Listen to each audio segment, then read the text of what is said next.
Hello, everybody, and thank you for joining us today at this event hosted by the Northwest Regional PM Forum Committee. I'm very lucky to be joined today by Pierre Metrailler, who's the CEO of SpotMe. One thing we looked into is like the blind spots that people have in these RFPs. So typically where these RFPs sort of fall short. And again, not going into the details, but if you think about tech support for an event platform is not the same as tech support for a marketing automation platform. When you go live, you need the answer now.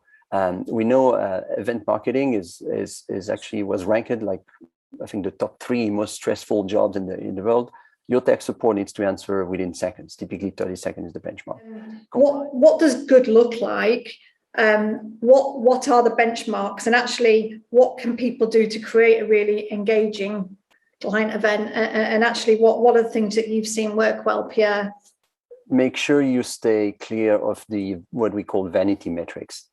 And a lot of calls, including at SpotMe Italy, is around vanity metrics, like, oh, we had 300 people joining. Okay, great. What does that mean, right? Is that an improvement? Is that did you had 3,000 signing up and you only had 300 joining? I mean, it's the vanity metrics are all over the place, and unfortunately, vendors are not doing a great job at educating, I guess, the community of marketer on how to work best with metrics. What do you think the future looks like for events? How do we stay one step ahead of evolving technology? For all of what you can read and hear out there, most event vendors, including SpotMe, still have to figure out the basics.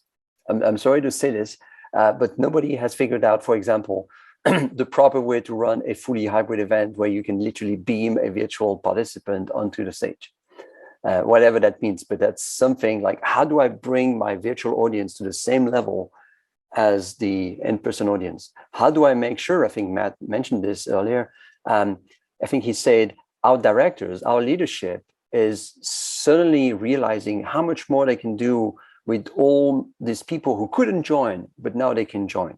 Now they're joining. That was the learning of the pandemic. The question is, how do we make them continue joining without them feeling like a second-class citizen?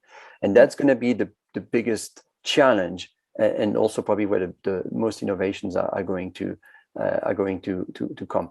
The second thing that we see, and we didn't talk about it, the biggest impact of perhaps COVID, but also all the changes that predates COVID, is in the change of consumer preferences. Your clients, your prospects no longer want a 2-hour event. Most people now, our research indicates, want to join for 20 minutes. Shorter format, shorter engagement, but more frequent.